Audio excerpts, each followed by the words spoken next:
What's up, y'all? Welcome to WAEofFishing. Today is a little bit different video. I'm doing a product spotlight.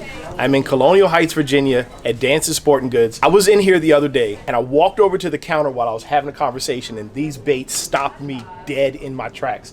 I have never ever seen a crankbait or any bait this pretty. And y'all know I shop a lot of JDM stuff. I've never seen a bait look like this. And so as I was talking to them, they told me that Marco, who I'm standing with here now, who's the owner of the company and the creator of these baits, would be here today. Just so happened I walked in, they were like, he'll be here Saturday morning, you want to come back? I was like, absolutely. So we are here with Marco with Waterwood Baits to talk about his absolutely stunning crankbaits. They're stunning in the way they look, and the story behind them deserves a feature video. So welcome, Marco, to the channel. Thank you. So, thank you. Yeah. Thank you so much. Absolutely. It means a lot to us being here with you, being able to share a little bit of what we do with your friends of WAEofFishing. That's great, man. Yes, thank you. So, all right. So I know a little bit about the baits, and we'll put some stills up, some little B-roll footage to show you. But I don't even think that even with my brother's behind the camera, even with his camera, I don't think it's going to get across how gorgeous these baits are.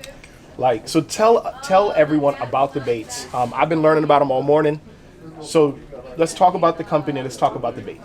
Well, we are Waterwood Custom Baits. I've been working in the industry, in the fishing industry for 33 years. I'm an old man already.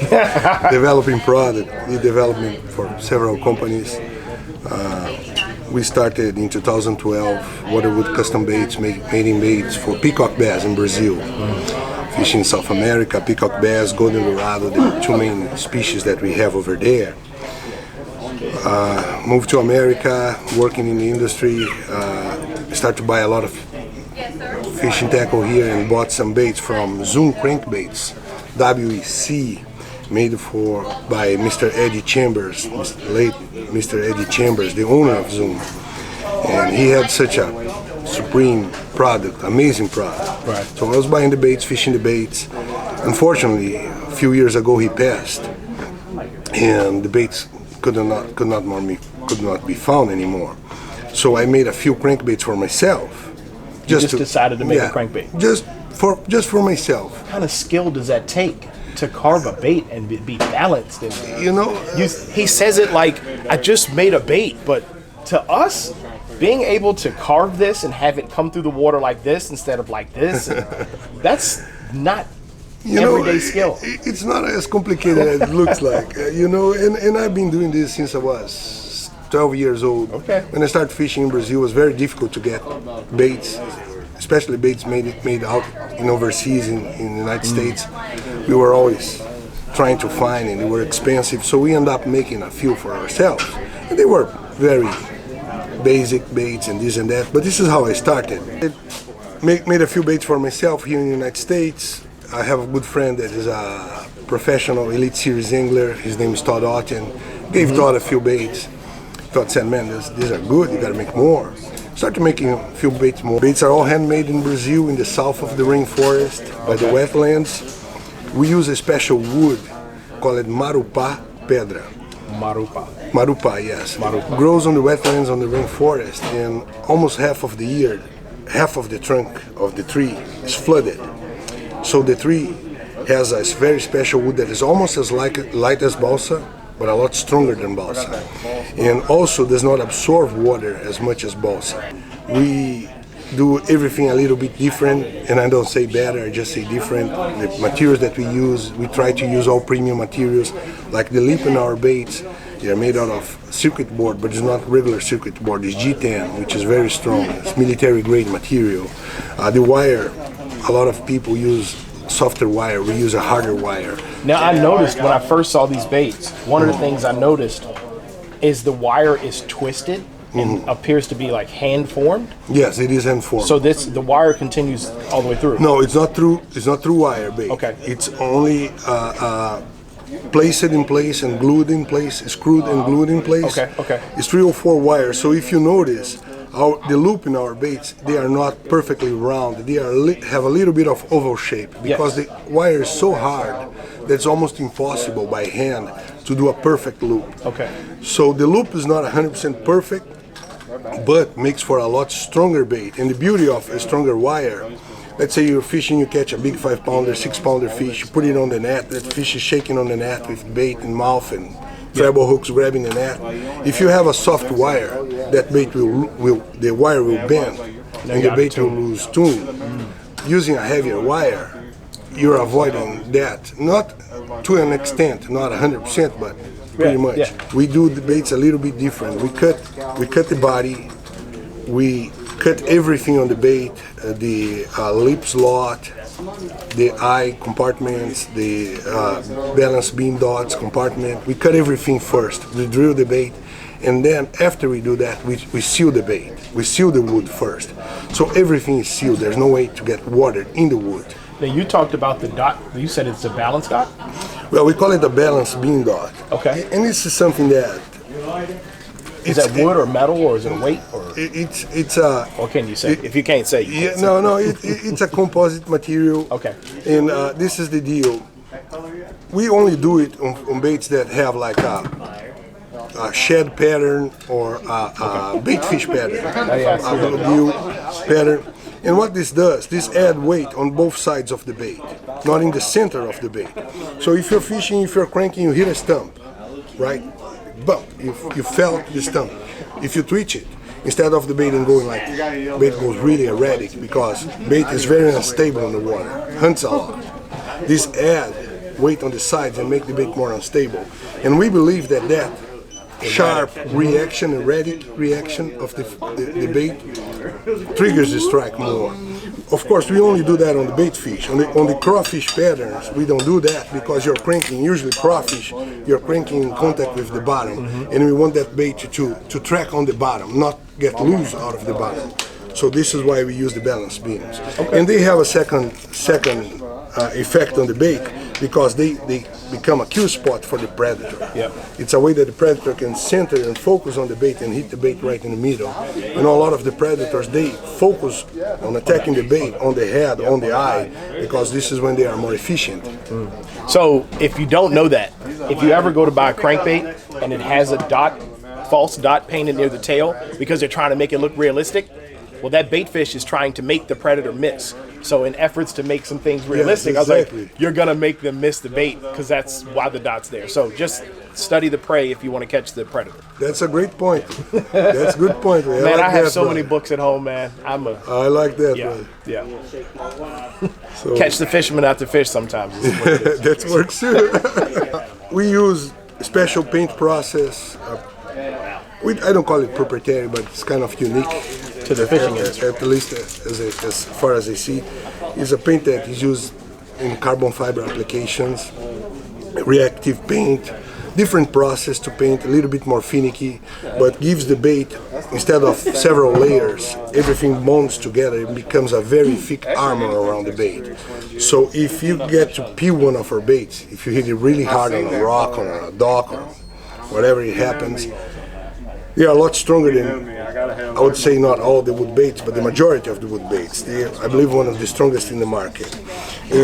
But everything can break or peel. So if you get to break the paint on our bait, you will notice that they don't peel like the regular baits that peel by layers. They peel like a thick layer, which I believe it protects the bait. The paint is very strong and is flexible. And if you press the bait, you can feel a little bit how flexible it is, how you can tell that. Oh, can you tell it? Yeah. Isn't that cool? I'm passing it to Keith so he can experience that. Squeeze it a little bit on either side. Look, I wish y'all could see how big his eyes just got. This is just like a Porsche's body. Unexpected. Yeah, exactly. Yeah, you know the deal, bro. That was unexpected. Okay. Look, I'm learning with y'all. This is amazing. Okay. And then to finalize, we try to use everything premium. So the treble hooks, premium treble hooks, mustard, triple grip, KVD, ultra point, 2x strong, short shank, split ring, also 2x strong. So everything's a little upgraded. Tournament bait. You know, inside of every single box that we make the handmade boxes too, kind of unique. We put a tag inside explaining the origin of the wood, explaining that the wood is legally harvested with licenses, so we are not devastating. Not devastating the rainforest. Yes, that's it. And here in the back, in front you have our logo, and in the back you have the model of the bait and the specifications, weight, size, depth range, this kind of things. We do one way that I think you're gonna find interesting. We do something a little bit different. You're fishing in the morning. You got on your best fishing spot, 7 o'clock, daylight coming up, low light, that fish, big fish is comfortable, there's not a lot of light, she's very comfortable, shallow, right there, right? 2 or 3 feet deep. 9:30, 10 o'clock, sun is coming up, more light intensity, she moves out. If you're fishing a regular crankbait, you lose the bite. The bite is over for you because you're fishing about 2 or 3 feet deep, and that fish moved out. You're gonna have to appeal to another presentation, a different bait. What we do exactly the same body, 2 different leaps, and 2 different weight distribution inside of the bait to balance the leap. So this bait here will cover you. Let's say the wheelie will cover you about 3 feet deep if you're throwing 12 or 14 pound test line. The deep one will extend that bite to 6 feet deep. So you can with extend, the same body size. Exactly. Same style bait, same presentation. You are offering the fish exactly what he wants in the depth that he is. Yeah. So it's something that we do a little different too. That I hadn't even considered that. If you look at most of the crankbaits that are out, the deep diver models, the bodies get bigger. The shallow divers, they tend to get smaller. So the profile change could totally knock your bite off if you got to go to a bigger bait to go deeper. Exactly, man. The profile could, yeah. I actually went out the other day, and I know Gerald Swindell and all argues that you don't need to sweat that little stripe of color. I had fish on a black and blue jig. I lost the jig. I got no more bites for 7 hours. That little bit of blue. So changing the size of the crankbait can completely shut your bite. A little detail makes all the difference. Listen, man, you know your stuff, man. Thank I you. like you. You need to work for Waterwood. Hey, that's sign. Hey, let's go. Let's talk about it. That's cool. Absolutely. The colors. I keep coming back to the colors. Are you mixing the colors yourself? I know you use a special paint. Are you developing the base colors, or? No, unfortunately, the way that these products work, we cannot mix pigments. Okay. Very difficult. So what we do, whenever we want a certain color, we get a color palette, You have to get send it to the supplier, and they will provide us the bait, Okay. the paint ready to go. It's not like it is a 2-part paint, but it's not something that you can mess up with pigments because it's very fragile. Gotcha. The chemical mixture on it is very precise. What other crankbait or topwater have y'all ever fished with that has this level of detail in it? Just, y'all know I'm a finesse guy. Finesse guys are detail oriented. Every little thing matters. You find another crankbait that has this level of thought that went into it. You find one, you tell me, because I have never seen it. I know I'm grinning so hard I can't even talk, but y'all don't understand how impressive these baits are. Thank you. I mean, impressive. So, what's the deepest model you have? How deep with the wood? I mean, it's our production is limited, so we try to produce what the fisherman is using right now or will be using soon. Okay. We have the 300 XD, that we call it 300 XD, that a bait that will run about 10 to 12 feet deep. We have the 400 XD that runs about 15 to 16 feet deep, and now we are coming up this year. We are launching the 450 XD, that is a bait that will run about 20 feet deep. oh man, It's I a little barely bit go larger. over 10. Yeah. That's impressive to get a wood bait that far down. And he's got round bodies, like round wobbly shaped bodies. They've got flat sided. Yes. They've got that profile is. I doubt. Well, some of y'all, a lot of my subscribers are my age. You'll remember when Rick Clunn won the Classic on the James, he was throwing a pose cedar bait. You can't have one of the originals. It's all split open, the paint's cracked from the wood drying, and I just keep it because I remember when Rick Clunn won on a coffin-lipped wooden bait. It was the first time I ever heard of a square-bill crankbait.